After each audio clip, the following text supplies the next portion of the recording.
બધું બકાલું છે. એ જ તમે આઈડિયા લગાડી શકો કે કેટલી રસોઈ થવાની છે, કેટલા લોકોનો મહાપ્રસાદ બનવાનો છે. તો લીંબુ છે, કેળા છે, મીઠો લીમડો પીડ્યો છે, એટલા જ રીંગણા પીડ્યા છે. લોટ મહળાઈ જાય. જુઓ તમે, છે અલગ સિસ્ટમનું મશીન છે ભાઈ. આખું આ બટાટાનું છે એ કટિંગ થઈ રહ્યું છે. જો અને અહીંયા ડાયરેક્ટ નીકળે છે. ભાઈ દાળ ઓલરેડી બની ગઈ છે. કેવું આખું ગોડાઉન નિહાળી શકો છો લાડવાનું. ભાઈ જો આ છે ચૂરમાના લડવા, નાના બનાવી લકર. જય બાપા સીતારામ. બધાને નવા વિડીયોમાં સ્વાગત છે. ખાસ કરીને અત્યારે આપણે છીએ બગદાણા અને ગુરુ પૂનમનું નિમિત્તે એમ કહેવાય કે બાપાનું ભવ્ય રસોડું છે. સંપૂર્ણ રસોડું તમને વિડીયોમાં દેખાડીશ. આ એમ કહી શકાય કે આવું રસોડું તમે ક્યાંય જોયું નહીં હોય. એટલું ભવ્ય રસોડું, મોટી સંખ્યામાં, લાખોની સંખ્યામાં લોકોની રસોઈ બનવા જઈ રહી છે, મહાપ્રસાદ બનવા જઈ રહ્યો છે. તો સંપૂર્ણ વિડીયોમાં જોડાયેલા રહેજો. આખું રસોડું તમને આ વિડીયોમાં કવર થઈ જશે. અને ખાસ કરીને ચેનલ ઉપર પહેલી વાર આવ્યા હોય તો સબસ્ક્રાઇબ કરવાનું ભૂલતા નહીં. અને ખાસ એક લાઈક કરી દેજો અને કમેન્ટની અંદર જય બાપા સીતારામ લખવાનું ભૂલતા નહીં. હાલો બતાવો તો મિત્રો. હા, તમે જેટલું પણ નિહાળી શકો છો, જોઈ શકો છો, આ બધું જ છે એ રસોઈ બનવાનું શરૂ થઈ ચૂક્યું છે. મહાપ્રસાદ બનવાની તૈયારી થઈ ચૂકી છે. બધા જ ભાવિ ભક્તો જો છે સેવા કરી રહ્યા છે. અને આ બધું જ છે એ બધું જ આજ ગુરુ પૂનમ નિમિત્તે જોઈ શકો છો તમે. કેટલું બધું બકાલું છે. એ જ તમે આઈડિયા લગાડી શકો કે કેટલી રસોઈ થવાની છે, કેટલા લોકોનો મહાપ્રસાદ બનવાનો છે. આ તમે નિહાળી શકો છો બટેટા છે, ત્યાર પછી ગાજર પીડ્યા છે. અને અહીંયા તમે નિહાળી શકો છો બહેનો છે એ કેટલી મહેનત કરી રહ્યા છે. અત્યારે નિહાળી શકો છો તમે, સેવા બધા કરી રહ્યા છે. કેટલી મોટી સંખ્યામાં સેવા કરી રહ્યા છે લોકો, તમે નિહાળી શકો છો. આ બધું જ બટેટા છે, તમે આમ વસ્તુઓ જો, બહેનો બધી જ સેવા કરી રહી છે. મિત્રો આવો નજારો તમે ખાસ કરીને ભાગ્યે જ જોવા મળતો હોય, કેમ કે એટલા લોકો છે એ સેવા પણ કરી રહ્યા છે ને એટલો મહાપ્રસાદ બનવા જઈ રહ્યો છે બજરંગદાસ બાપાના સાનિધ્યમાં. આ બાજુ પણ તમે જોઈ શકો છો કેટલું બધું બકાલું પીડ્યું છે. તો તમે વિચારી શકતા છો કે કેટલી મહાપ્રસાદની તૈયારી થઈ રહી છે. અને હવે હું તમને અંદર જાઉં રસોડાની અંદર ને કે કઈ રીતનું શું બની રહ્યું છે એ પણ દેખાડીશ. અને ખાસ કરીને વિડીયોને શેર કરજો, જેથી કરીને બધા લોકો છે એ ઘરે બેઠા મહાપ્રસાદના બજરંગદાસ બાપાનો જે બગદાણાની અંદર જે મહાપ્રસાદ થઈ રહ્યો છે એના બધા નિહાળી શકે અને જોઈ શકે કે કઈ રીતની રસોઈ બને છે. તો બધું તમને કવર. હવે આપણે અંદર આવી ચૂક્યા છીએ. આ તમે જોઈ શકો છો લીંબુ છે, કેળા છે, મીઠો લીમડો પીડ્યો છે. અહીંયા પણ એટલા જ રીંગણા પીડ્યા છે. તો તમે કલ્પના કરી શકો કે કેટલું બકાલું છે. સામે મરચા પીડ્યા છે. અને કેટલી મોટી સંખ્યામાં લોકો છે એ તમે નિહાળી શકો છો. બધા જ સેવા ભાવી લોકો છે એ અહીંયા સેવા કરી રહ્યા છે બાપાના સાનિધ્યમાં. તો બધા અલગ અલગ ગ્રુપ દ્વારા બધું જ અલગ અલગ કાર્ય થઈ શકે છે. જોઈ શકો છો, જો દાદા પણ સેવા કરી રહ્યા છે. રીંગણા, વાહ વાહ, જોઈ શકો છો. આ બધા જ ગ્રુપ છે એ બધા અલગ અલગ પોતપોતાની રીતે સેવા કરી રહ્યા છે. અહીંયા તમે નિહાળી શકો છો દાળ છે એ રેડી થઈ ચૂકી છે કમ્પ્લીટ. અને સામે દાળ બને અને આમાંથી ડાયરેક્ટ નીકળે, એટલે આ રીતની સિસ્ટમથી દાળ પણ છે, તમે જોઈ શકો છો. અને આ બાજુ તમે નિહાળી શકો છો બધા જ ભાઈઓ છે એ રોટલી બનાવી રહ્યા છે. ને ખાસ કરીને આ વસ્તુ છે ને, આ તમે જુઓ, આ છે ભાઈ રોટલી મહળવાનો મશીન. ઓટોમેટિક ડાયરેક્ટ રોટલી છે એ મહળાઈ જાય, લોટ મહળાઈ જાય. જુઓ તમે, છે અલગ સિસ્ટમનું મશીન છે ભાઈ. આખું તમે જોઈ શકો છો. આ રોટલી મહળવાનું સ્પેશિયલ મશીન છે ભાઈ. તો આ એ રીતનું મશીન છે, જોઈ શકો છો. અને અહીંયા બધા ભાઈઓ છે એ ફટાફટ જો કેટલી સ્પીડમાં રોટલી બની રહી છે, તમે વિચારી શકતા છો. જો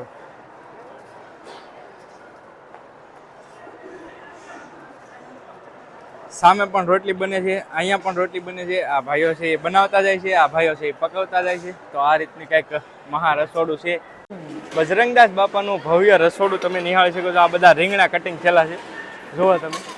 આ બધા જ રીંગણા કટિંગ થયા છે. આ બધી કોથમરી છે, જો. એટલે તમે વિચારો કે કેટલી મોટી સંખ્યામાં રસોડું હશે ગુરુ પૂનમનું. તમે જોઈ શકો છો આ બધા જ છે એ રીંગણા કટિંગ થયા છે. ત્યાર પછી સામે તમે નિહાળી શકો છો બટેટાનું છે એ ભાઈ કટિંગ કરી રહ્યા છે. જુઓ ભાઈ, અહીંયા મશીન વગેરે તો પૂરું જ ન પડે.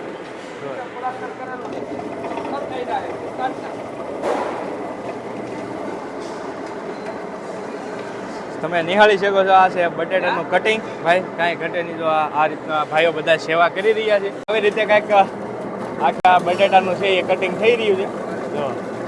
અને અહીંયા ડાયરેક્ટ નીકળે છે ભાઈ આ રીતે. કેમ કે ભાઈ એટલી બધી મોટી સંખ્યામાં માણસોનો પ્રસાદી બનાવવાની હોય એટલે મશીનોની ખાસ જરૂર પડે. તો હજી તમને બધું જ દેખાડું છું, આગળ આગળ બન્યા રહ્યો છો.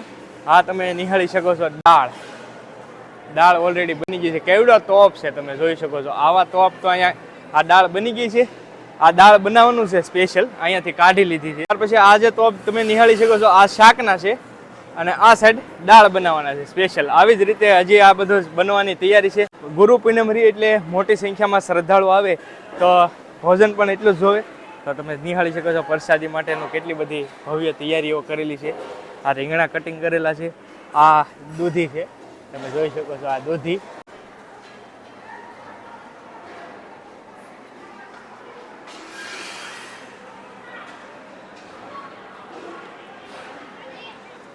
પ્રસાદી બધા જ ભાઈઓ છે સેવા કરી રહ્યા છે, સરસ મજાના બટકા પાડી રહ્યા છે, તમે જોઈ શકો છો. સીતારામ, બાપા સીતારામ. જો વાહ ભાઈ વાહ. અહીંયા તમે જોઈ શકો છો ચૂરમાના લાડવા છે, તમે નિહાળી શકો છો. અને અહીંયા પણ ભાઈઓ છે એ સરસ મજાની સેવા કરી રહ્યા છે.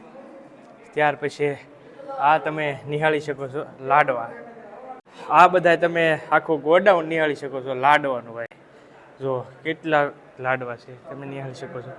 અને આ બધી મીઠાઈ છે, તમે જોઈ શકો છો. કેટલી મોટી સંખ્યામાં ભાઈઓ છે એ સરસ મજાની સેવા પણ કરી રહ્યા છે. જો તો આ છે મેન બાપાનો પ્રસાદ. તો આ છે બધો બાપાનો મહાપ્રસાદ, તમે નિહાળી શકો છો લાડવા. આખો એમ કહી શકાય કે આખો રૂમ ભર્યો છે લાડવાનો. અને ખરેખર તો આ જેટલી પણ રસોઈ તમે નિહાળી શકો છો, આ બધી રસોઈ બનાવવા માટે ખાસ કરીને એટલા જ માણસોની પણ જરૂર પડે છે. પણ બાપાની કૃપા જ એટલી છે કે લોકો દૂર દૂર સુધી એમ કહી શકાય કે માત્ર ને માત્ર સેવા કરવા માટે જ આવે છે અહીંયા. તો એવી જ સેવા બધા જ ભાઈઓ છે એ બજાવી રહ્યા છે બાપાના સાનિધ્યમાં આવો મોકો મળ્યો હોય ત્યારે. તો આ જો પ્રસાદી આ બધું જ છે ને એ થોડુંક અગાઉ તૈયાર થઈ ગયેલું હોય છે, એટલે મેં તમને આજે દેખાડી દીધું. જો આ છે ચૂરમાના લડવા, નાના નાના મસ્ત. અને અહીંયા પણ કામ તો શરૂ છે પ્રસાદીનું. અહીંયા પણ લાડવા જ છે, તમે જોઈ શકો છો. ધીરે ધીરે વધતું જાય. અને આ તમે જોઈ શકો છો પ્રસાદી સરસ મજાની ભાઈ. તો આ છે ખરેખર તો બાપાનો પ્રસાદ. અને ખાસ બગદાણા આવો તો અવશ્ય બાપાની પ્રસાદી લેજો, જેનો તમને અનેરો આનંદ આવશે. એમ કહી શકાય કે બાપાની થોડીક પ્રસાદી લ્યો તોય તમને અનેરો આનંદ મળે. અને ખાસ આવો ને તો આવો મોકો તો મુકાય જ નહીં ભાઈ, ભૂલાય જ નહીં.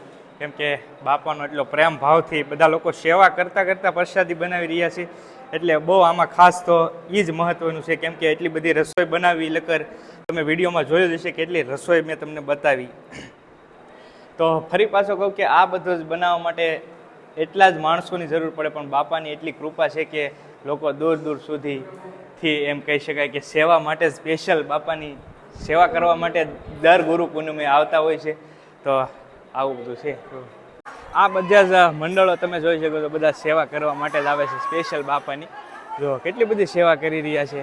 એટલા લોકો હોય ત્યારે જ આ બધું જ પોસિબલ થતું હોય કે એટલું મોટું અન્ન ક્ષેત્ર ધમધમતું રસોડું એમ કહી શકાય કે બાપાનો મહાપ્રસાદ, ત્યારે જ આ બધું મુમકિન થઈ શકે કે એટલા લોકો સેવા કરવા આવે. ત્યારે ગુજરાતની અંદર તો ઠીક છે, પણ આવું રસોડું ગુરુ પૂનમનું જે બાપા સીતારામનું હોય છે એવો ભાગ્ય તમને જોવા મળતું હોય છે. લાખો લોકોની રસોઈ બનતી હોય છે. ભાઈ અમારા સબસ્ક્રાઈબર પણ મળી ગયા છે, રસોડાની અંદર ઓળખી જાય એટલે ડાયરેક્ટ મળી જાય. કેમ છે, સારું ને? વાહ ભાઈ વાહ. છે એ પ્રસાદી લેવા માટે આવી રહ્યા છે. આખી ભોજનશાળા તમે ઠેઠ સુધી નિહાળી શકતા છો. આખી ભોજનશાળા છે એ પ્રસાદી લેવા માટે બાપાની આવી ચૂક્યા છે. આ સાઈડ બહેનો છે, ઓલી સાઈડ ભાઈઓ છે. ત્યાં પણ જાઓ અને તમને બતાવું. પણ આ છે ને ભાઈ, આવો પર્વ બાપાનો ગુરુ પૂનમ નિમિત્તે અવશ્ય હું તો એમ કહું કે તમે ક્યારેક ફ્રી હોય તો જરૂર ગુરુ પૂનમને દિવસે બાપાના સાનિધ્યમાં આવજો, તમને બહુ મજા આવશે. કેમ કે આ તો ભાઈ અદ્ભુત કહેવાય. ભાઈઓ છે એ બધા જ પ્રસાદી લઈ રહ્યા છે. આમ ઠેઠ સુધી, જ્યાં સુધી તમારી નજર પહોંચે ત્યાં સુધી ભાઈઓ છે એ પ્રસાદી લઈ રહ્યા છે બાપાની. તમે નિહાળી શકો છો કેટલી મોટી સંખ્યામાં આ ગુરુ પૂનમ નિમિત્તે બાપાની પ્રસાદી લેવા માટે બધા જ લોકો કેટલી મોટી સંખ્યામાં પ્રસાદી લઈ રહ્યા છે, તમે નિહાળી શકો. તો મિત્રો, આ હતું બજરંગદાસ બાપાનું રસોડું. જોકે ઘણું ખરું તો ડે ને દિવસ અને રાતનું બેયનું શૂટિંગ ભેગું કર્યું છે. કેમ કે આ બધું સંપૂર્ણ તૈયારી થાય ત્યારે તમને પરફેક્ટ વિડીયો દેવાનો હતો, એટલા માટે 2 વખતનું ભેગું થઈ ગયું છે. આ રસોડું છે ગુરુ પૂનમનું જે ભવ્યથી ભવ્ય રસોડું, બેસ્ટથી બેસ્ટ રસોડું કહી શકાય એ રસોડું. તો તમને ગમ્યું જ હશે, અને ખાસ ગમ્યું હોય તો એક વિડીયોને લાઇક કરી નાખજો અને કમેન્ટની અંદર જય બાપા સીતારામ લખી નાખજો, કેમ કે ભાઈ બાપાનું રસોડું છે એટલું ભવ્ય. તો પ્લીઝ એક કમેન્ટ કરજો અને ચેનલને સબસ્ક્રાઇબ ન કરી હોય તો કરી રાખજો. અને બીજા 2 વિડીયો હું તમને અહીંયા આપું છું, એ જોજો. બગદાણાના છે સરસ મજાના ગુરુ પૂનમ નિમિત્તેના. તો એ વિડીયો જોજો. મળશું નવા વ્લોગ સાથે. ત્યાં સુધી બધાને જય બાપા સીતારામ.